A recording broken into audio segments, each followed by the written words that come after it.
Hey everyone, welcome back to Kill Chain Radio. Today's a special episode because we're turning a new page. First, I want to say a big thank you to Amar Sonic for all his energy and insights over the early preparation of this podcast.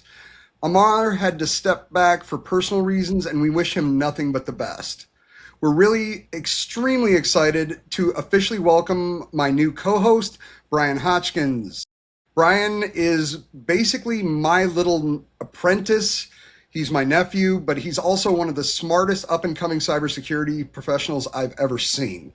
We're going to get into his background, his history, and what he brings to the table. He's currently been working at an MSP, handling cybersecurity as well as day-to-day operations. So, Brian, welcome to the podcast.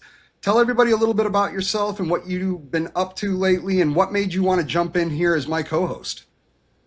Hi, my name is Brian Hotchkins. I am an information security specialist. I'm currently in the MSP sector because it's a great place to learn and develop. I figured this would be a great way to, one, connect with somebody I care about and take my career to the next level and get out in front of the world. So, love it. You know, that is exactly what we were looking for on this podcast. So today, because this is your first episode and people need to get to know you a little bit better, we're going to spend a little time delving into Brian's background. And yes, I did talk about you in the third person there, little brother.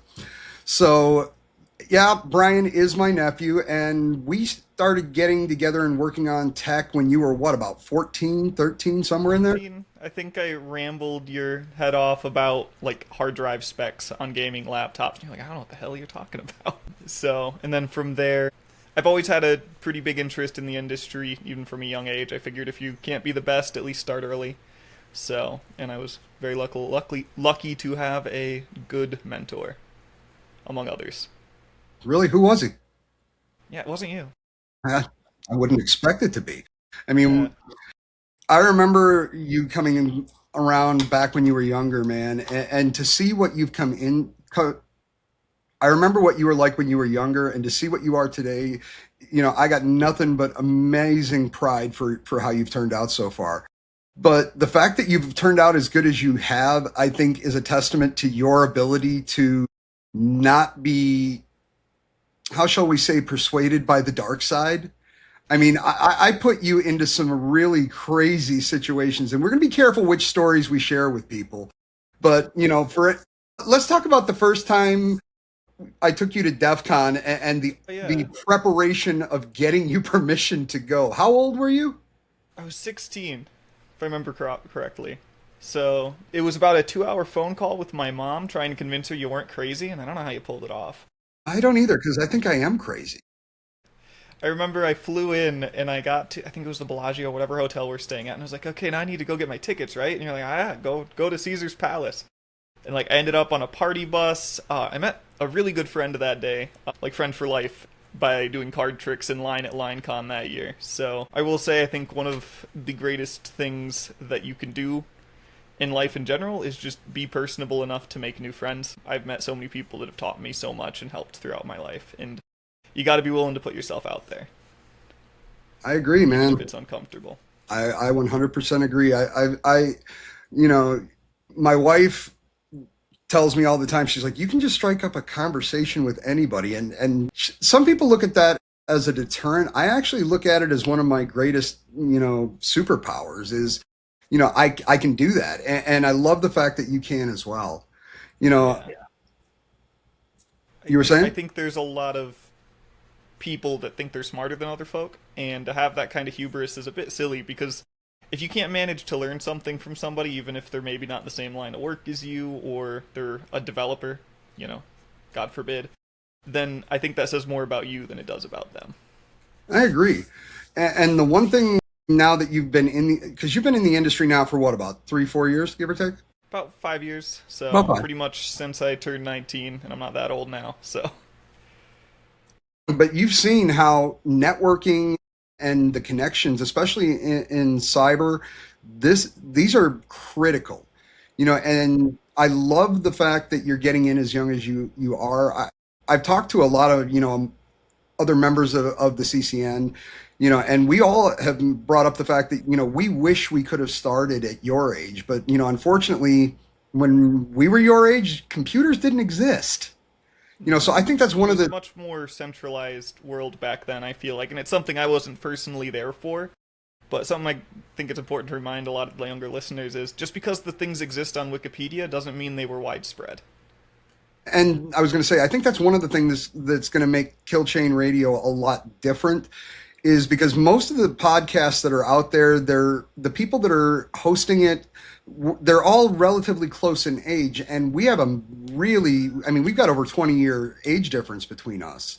So, we're both looking at the industry, but we're seeing it from two completely different sets of eyes, and I think that opens us up to being able to give people a very, very unique perspective on not only the cybersecurity landscape, but employment, current educational needs. What I did when I was coming up in the industry is nothing like what you're going through.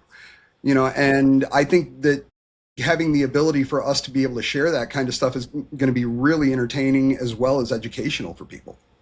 Yeah, I definitely think there are a lot of people closer to my end of the career spectrum where, you're not a help desk guy anymore. You're not like an entry level security tech, but you are not exactly a senior level either. And I think that's a pretty interesting, interesting uncanny valley a lot of people are in right now, and sort of discussing that and what that looks like.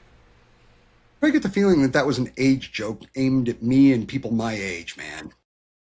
We're not Well, dead yet. you know about the gray beard tax. You thought you could get away with it by not having any hair, but Just because you know what I look like when I forget to dye my beard doesn't mean that the audience needs to know.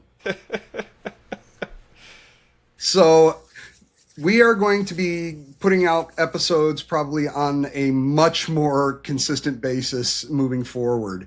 But, as I said, today is, getting to know you. So why don't you tell us a little bit about what are some of the projects that you've been working on? What have you done recently in cyber? I'd love for you to tell the story about the malware. And remember, this is a podcast, so you can't really tell people exactly what customer or what it was, but choose your words carefully. choose your words carefully. Yeah, so there was recently a cybersecurity incident at my employer, and it was a situation where I can only describe it as in an arms race, you expect the other guy to be competent, and it was sticks and stones. It was a new client; they weren't fully onboarded onto our stack, and in an MSP, sometimes that takes a few days, sometimes that takes a few months, depending on the client. But we were able to at least start the remediation process, and I was handed it. There was quite a lot of weirdness that I hadn't experienced in the wild before that I was able to reverse engineer. Well, hang on a minute. Hang on. The whole point of this podcast is to get the youth perspective compared to the, we're going to call it seasoned perspective. You say weird. What did you see? There was obfuscation techniques that just did not seem competent, but still worked. You tell. There were things like multi-line strings that were pushed through like Caesarian ciphers, so stuff that you would expect a middle schooler to be doing in a lab, and then they would pass that as valid PowerShell, and that seemed to somehow get past regular Windows Windows Defender. I just would not have expected that, and it was a multi-stage, like it would do something silly like a character shift, so literally just moving a character one over, and then during execution, it would shift the character back, execute it, and then grab another PowerShell file that, for all you know, was just basic64 encoded with another Caesarian cipher. It was like a really poorly made onion of obfuscation techniques, because personally, as somebody that isn't a malware reverse engineer, I did not expect to see so many techniques that I was able to deobfuscate so quickly. You're learning. A quick story about Brian. When I remember when you first, came to me and we were talking, you used to have ideologies, you used to have this grandiose vision of what cybersecurity is. And if you ever get a chance to meet Brian, he's nothing like this anymore, but I used to call him Best Practice as a nickname. He was fresh out of school, still had that twinkle in his eye that, people do cyber for the fact that they want to protect people. Having worked at a couple of MSPs, I had multiple conversations with him, especially over the last 2 months, where he's starting to realize that people do cyber for basically two reasons. One is to address a compliancy audit or some kind of regulation, and the other is to just deal with a mess up that has already happened. You know, I remember when you used to talk about, the way that lands should be set up, VLANs should be set up, segmentation, tiering your architecture. And now you realize that whoever's spending the money is going to take the cheapest way out. And it's up to us as cybersecurity professionals to take a mountain of garbage and try and find a way to keep people safe inside of it. I don't think you should ever abandon trying to comply with best practices and industry standards, but at the end of the day, unfortunately, we exist to serve a business when you're an employee, of course. So never lose it in your heart, but make sure you're realistic. I think the term that you're looking for is acceptable risk. A little anecdote here, I will say, one of my best friends, when I was a security technician at Mill Steel, he was my manager, and I don't know if I can disclose I worked at a place, as long as I don't get too involved. And he just loved when new security technicians would come in. They'd always hire somebody a bit green that still had some hope in their eyes, and he could just crush their soul. And he'd build them back up, it wasn't mean-spirited. It's more of a boot camp methodology, drill sergeant kind of thing, if you ask me. Because that's what I was trying to do with you. It's like, I appreciate your thought process there, young man, but unfortunately, money talks and bullshit walks. Yeah, and it was a great learning experience, to, have somebody that was realistic about the state of the world, but also a pretty fun guy to hang out with. Well, most cybersecurity people were either really, really cool or were like that nerd in the basement that hasn't seen sunlight and looks like Dracula. One of the stories you recently reminded me of is we were getting these little Pi-based jump boxes installed at some of our sites. I was put in charge of making sure they were secure. And, nowadays if I was told secure Raspberry Pi, I'd say, well, it's in a locked building. If you want to take that risk, that's on you. So... Oh, you mean you don't have a hardening process that, you could just spit off the top of your head right now? Not for somebody's custom Raspbian image that is ships as proprietary software on top of an open source stack. That was not happening. I was told not to touch it, in a software sense. But I insisted we ordered some tamper seal tape, and I made the poor sysadmin put in a PO and go through all these hoops saying we needed tamper-proof tape and we needed Kensington locks.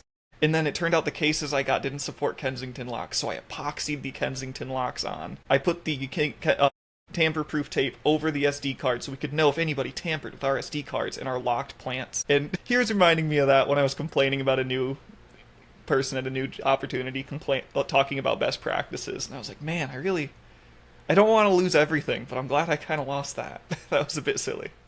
Well, I think that the industry has to kind of beat you down to the point where you can actually come up with what I would consider to be realistic expectations. Everybody, I remember when I first started, I was going to be Captain Save the Network. We're going to do it the right way. And I'm talking back in the early MCSE days. And then I realized that, it don't matter. Security is always an afterthought. We're a cost center. We're not a revenue generation stream. But without us, there can be no revenue generation. So it's really a trade-off.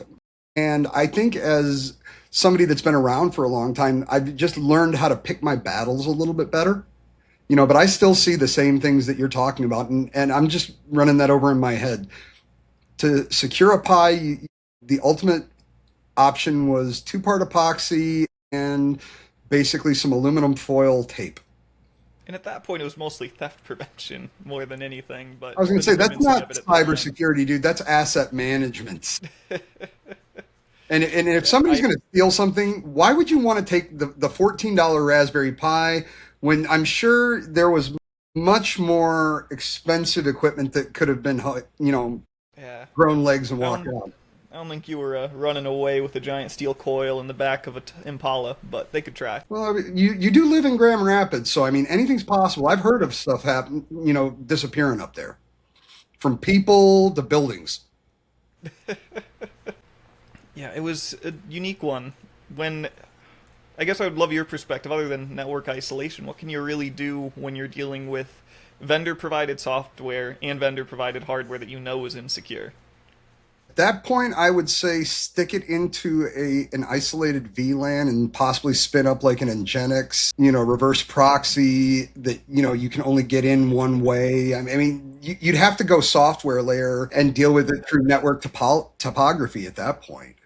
Yeah, and that's also a thing I find, especially in manufacturing, that is key for manufacturing specific hardware. Like, you're not going to talk anybody into replacing a machine that costs more than you do in a year just because it happens to run Windows XP. That's an unfortunate reality in the world that I feel like you kind of miss at conferences and when talking to industry specialists. In Well, a I mean, perfect world, yes, but to your point, I was reading an article yesterday on Kubernetes and OpenShift and just, automation stacks. And I'm you played with Kubernetes and microkates a little bit, or at least a you little bit, understand. definitely not my specialty. No, not mine either, but I'm definitely decided I'm a sadist, so I'm trying to teach myself right now. I think I'd have more fun just shoving my arm in a power takeoff, but we're going to get through it. But one of the things that they were saying is over 70% of the Kubernetes installs out there, even though Kubernetes is self-healing. That's one of the big pushes is, it keeps itself updated. It constantly is updating patches and security updates. Most industries up to 70, I think that was like between 70 and 80%, somewhere in there, are not using that feature because of cab control. So almost 70 plus percent of the current existing Kubernetes systems are actually vulnerable to a lot of different attacks because they're not patched. Hmm. So I think what you're saying in general is a very true statement. Yeah, and there's also the argument of how do you maintain stability? Like, they're obviously businesses don't choose to put themselves at risk. There's definitely a reason a lot of those Kubernetes instances are a little behind. Well, And how do you that find that happy medium?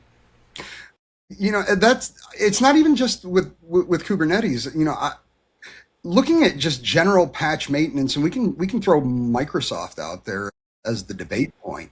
I mean, we've got every patch Tuesday, you Yes. know, and how many? I don't know anyone who's going to take a Microsoft patch at face value and just automatically stick it out into their production environment. You got to run that stuff through a sandbox.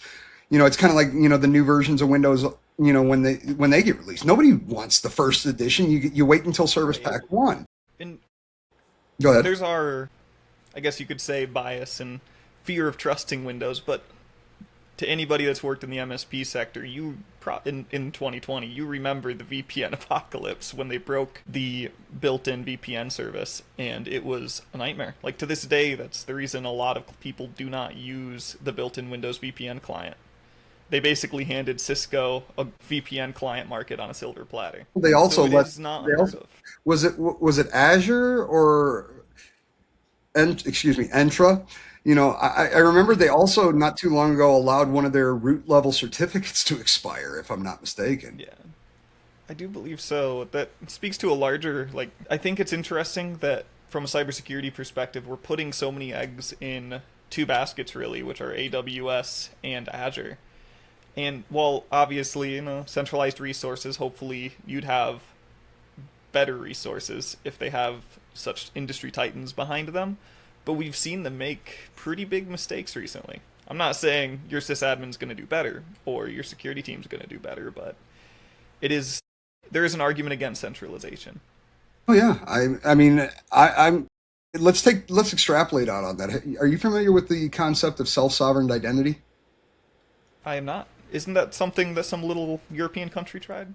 No, no, it's a framework for a decentralized identity management to validate individual humans. And you know how I'm all around and about individual human sovereignty, but there's something to be said. Like if we take a look at just us as humans, you've got your social security number here in the United States, and that's basically your unique identifier to everything. So if somebody pops that, you're basically hosed forever. Whereas if the identity is actually stored in multiple distributed locations at the same time, it becomes more difficult to actually compromise the entire identity. We're going to be having a guest on here named Dr. Morgan Reese, and that's his big specialty. So we're going to actually get into this in one of the future episodes. That was just a way for me to bring it in as a teaser. That does sound very interesting. If you're the smartest person in the room, you're in the wrong room. So it would be fun to speak to a doctor for sure. I talk to lots of doctors. Yeah, I talk to a lot of doctors. Usually it's laying on a couch and them telling me, you shouldn't do that. And we haven't even started the discussion about like agentic AI, things like OpenClaw, So from an MSP's perspective, I cannot tell you the amount of times that people that should know better, like doctors, would say, hey, can we just hand over our entire 365 tenants global admin to this random AI service that I got in an ad on Instagram today? And we'd have to say, no, what are you talking about?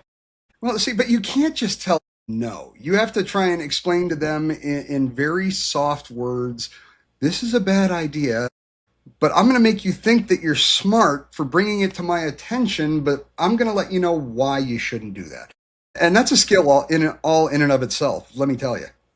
Yeah, it's certainly one I haven't mastered yet. I think the way that I played that one was telling them, hey, look at this privacy policy, this violates HIPAA, you have a co-pilot license, please don't do this. But I remember those days, but I in a lot of ways I feel for you. I really, really do. When I was coming up, it was so much easier. We didn't have the same environments, the same infrastructure, the same temptations that people have today. And I give you a lot of credit for keeping the faith as much as you have.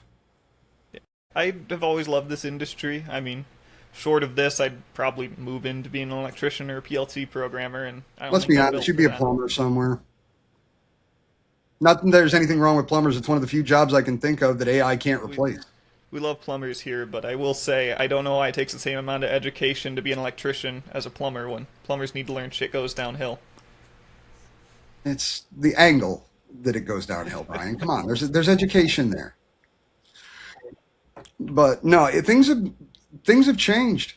I will freely admit I dragged my feet as long as I could as far as playing with the agentic stuff and MCP, but the world is just moving so much faster now, and especially as somebody who's part of the older crowd, we didn't have this stuff, so it's a complete mind shift for us, and the reinventing of ourselves in cyber over the age of 50 comes at a very steep learning curve, where I feel like you got a lot more benefit from this because you're growing up as it's happening and not having to unlearn. Yeah, I will say the craziest thing I'd heard from a colleague recently was a non-technical user, like employee at their company, used Claude Code and generated a whole bunch of security incidents, but also was able to make an application that saved them quite a bit of money, to the point that they're talking to devs about throwing it up in Azure. And I feel like we're going to see more and more of that, which is a little terrifying because these people are working outside of the traditional development cycle. They don't have an understanding of security, even remotely, that you would get in a traditional development education. But money walks and bullshit talks. So even if this application is... You said that backwards. Oh, shoot. But you have 1,400 lines of code and you understand about 10 of them and they're mostly comments. But if it saves the company money, it's still going to production. Well, I mean, I don't know when you're on any of your social media feeds, I see the ads for, develop an app with no skill all the time now. I mean, this is an entirely new industry. And I think in a lot of ways, it's good for us in the cybersecurity community because there's never going to be a shortage of incidents. But at the same time, I think I see it a lot like I did when ChatGPT was just released to the general public. I feel like we're giving hand grenades and AK-47s to children. There's a reason. There's a level of responsibility and I guess just understanding that I feel like some people don't have that makes it hard. And you can learn. I definitely never want to discount people's ability to learn. But when your accountant starts developing software, you're gonna have issues. Well, let's explore that one point for just a second. Why would you need to learn? We're living in a, if we take just the concept of vibe coding in general, and then we move it to this, AI app building kind of a back and forth through language models, why do you need to learn? In my experience, let's say you want to use AI, like I've used AI quite heavily for PowerShell scripting, and you say, hey, make me a little PowerShell script that connects to this Exchange on-prem server and dumps the mailbox utilization and gives me the top 10 mailboxes by utilization in the last week. It might not know what you mean because you didn't ask the right questions or you don't know what you're asking. I said utilization. I didn't say maybe I wanted to know how many times people were reading or writing to that mailbox. Maybe I wanted to know size. If you don't have at least enough of an understanding to know what you're trying to do, you're not going to get what you want. We're also talking about people that want to understand what they're doing. You know, if we just go back a little bit earlier in your this conversation, when you've got somebody at a company who is not a programmer, who wrote an application, created a bunch of security incidents, but it saved money. You're Do right. we send them to, college? Do we send them to programming courses? Or I do we think just, that's reasonable. or is it more along the lines that we need to start looking at a different type of framework where if you're going to try and use something like Claude Code to develop something, there needs to be some type of a workflow where it would go through I mean, we understand the concept of code review. Most people don't, but to that point, if anybody in the company can build things that will save money or make money, I can see the companies not wanting to stifle those efforts, but at the same time, how do we put control around them? So I definitely agree it shouldn't be stifled. Like, they're saving money. That guy did a good thing. But I think that we don't have the processes in place where, like you're saying, it should go through code review. I almost wonder if your junior developers become more of Prompt AI slot engineers, refactorers. prompt AI prompt Yeah, engineers. prompt engineers, but I could see a world where, Tony in accounting makes this app that saves a bunch of money, and then you hand it off to the code base to a junior developer who Who then optimizes it, goes, sticks it this into function Claude. exists six No, no, no, times. no, no, no. Let's be honest. What's going to happen? The junior developer is going to take that code base. They're going to run it through Claude and go, where are my security problems? And that's one of the big things that I see different. And you're a very, very unique case. You still want to know how it works under the hood. I think of most of the junior level cyber people are jumping on the AI bandwagon, which is good because I mean we're going to have to learn it, but at the same time they don't really have the same desire for the deep knowledge that you do. I would encourage any younger listeners or people new in their career to pursue that deeper level understanding What do you think because it if you gives you? I know I what it think it gave make me, yeah. but as somebody who's closer to their peers, what would you say the deep dive knowledge has, and how has that benefited you? So what I would say is I've sat through a lot of interviews recently for similar roles to what I was doing. And one of the biggest things I found is people will say they've done a lot, and I'm sure they have, but they don't understand what they were doing. And if I'm trying to find somebody I can trust in a business to do things like run processes, make projects reality, I want you not to buckle when I ask you fundamental questions, even if you were able to do it in the moment. That's I feel like the You key ask a lot. though. So, I guess You're I asking do. a lot. And the other thing I guess I think you get from it is if you understand how mechanical hard drives work. That sounds like a really basic thing. It's an A+ question. But that knowledge connects to why we use mechanical hard drives in large data storage senses. That explains why we use SSDs for boot disks and for like quick access on things like hypervisors, but then we store it on spinning Rust. These fundamental understandings allow you to have those connections and be a more well-rounded individual as well as a security engineer. So what you're saying is you want to hire Brian and not Claude. to an extent. I feel like any business can pay for Claude. They're paying for you to wrangle it. And if you can't properly wrangle it, what's the point of hiring you over a homeless man or some guy fresh out of school? Well, that's kind of a wide variety there, but I have worked for some sketchy companies in my career. So no, I think that's a really good talking point, and it's something we're probably going to have to really bring up in the future.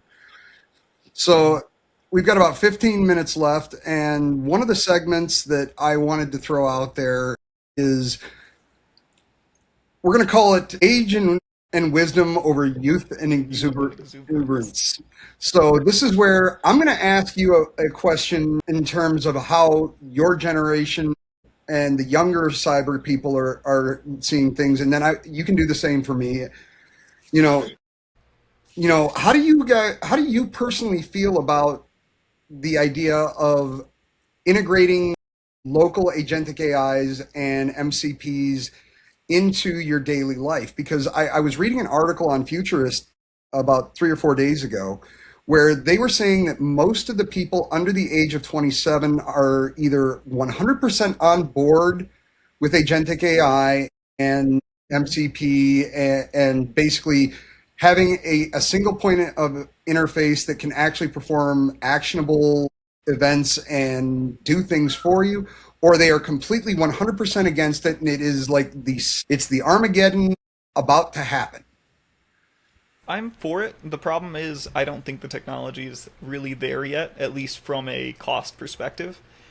All these wonderful manufacturers like TSMC have been dedicating more and more die space to AI specific like NPU workloads, and I still need a 4090 to get OpenClaw to do pretty much anything. So I do think it's an interesting thing, and I'm not against it, but I can see a pretty fun world where, enthusiasts, I would say, not professionals, are throwing agentic AIs on their gaming computers and asking it to do things it probably shouldn't. Next thing you know, their computer's kaputs. But I do think there's a real place in the world for it.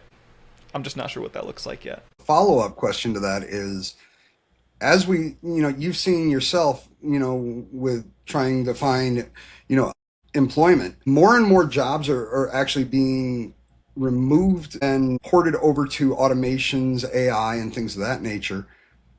How do you see that playing in over the long haul? Because you're at the beginning of your career, whereas I'm if I'm lucky, I've got about another 12 years, and then I can retire. I think there's a general sentiment with a lot of people in my age bracket that we were told from a young age, go into STEM. You need to go to college, you need to get a STEM job, science, technology, education, mathematics, and then you'll be so rich and you'll laugh at all the plumbers. Then we hit the workforce, and it turns out that the plumbers are laughing at us for good reason. Yeah, they can find a job. They can find, you're always gonna need somebody to tell you where the shit goes. But Funny, I I thought do that was think our there's a lot. job. I do think there's a lot of disillusionment right now in the younger generations on that point specifically. But I also think that there's a lot of people that were never really interested in the industry as much as they were interested in the money. And that goes for IT in general.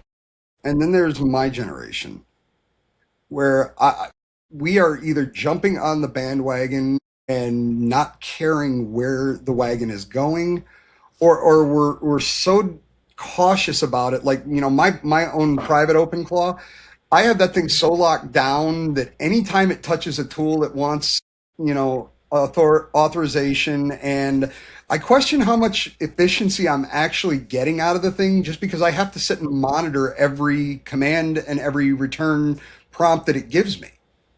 So I'm just too paranoid to give it control. But then again, I'm kind of a privacy fanatic and a control freak when it comes to my network to begin with. I can't find the exact study, and unfortunately, I probably didn't form my prompt correctly. ChatGPT couldn't help me. But there was a study that came out like quite a while ago that's been quoted most of my life that depending on when a technology comes out in relation to your age is whether or not it's something you adopt or fight against. And it's never a one-to-one, right? People can always choose to learn.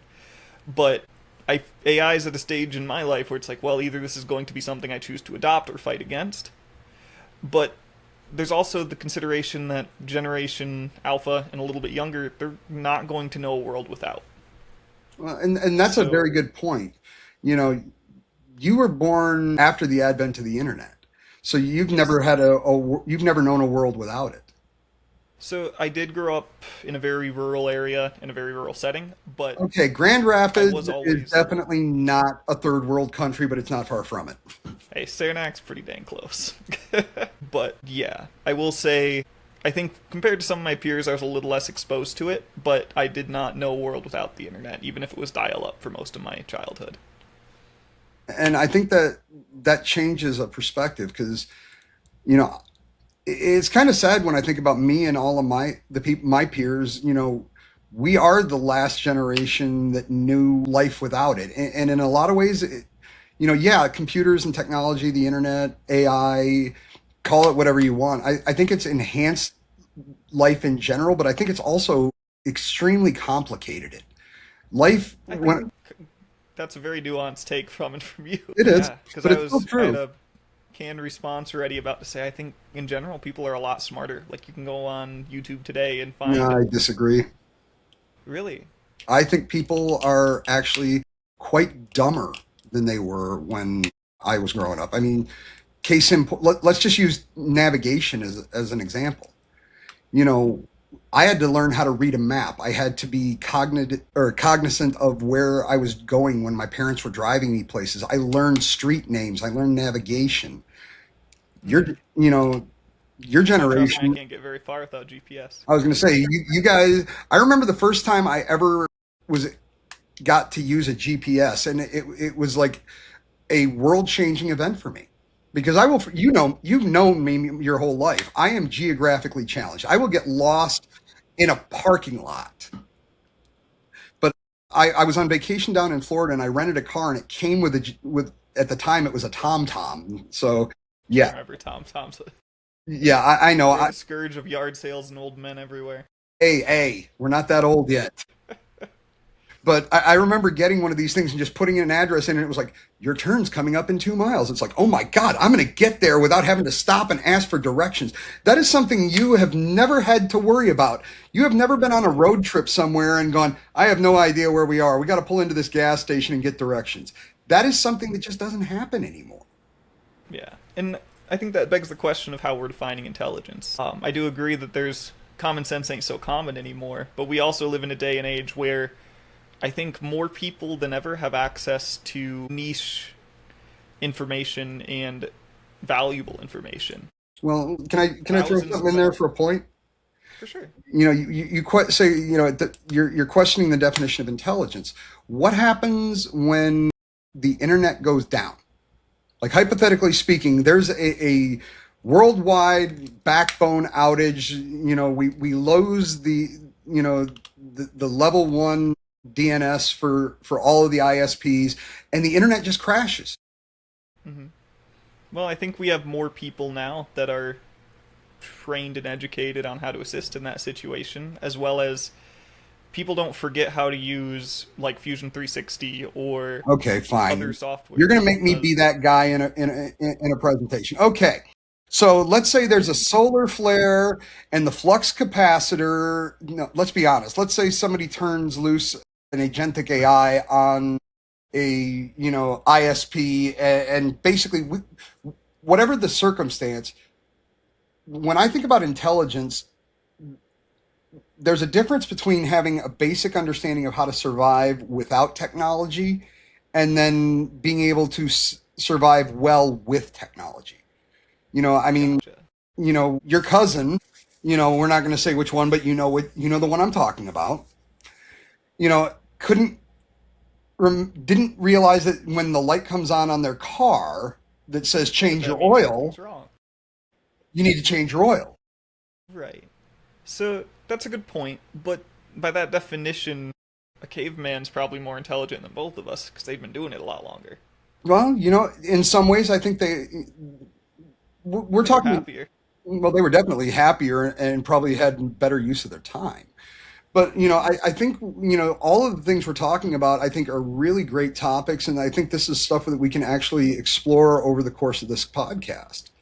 So, we're down to our last 5 minutes.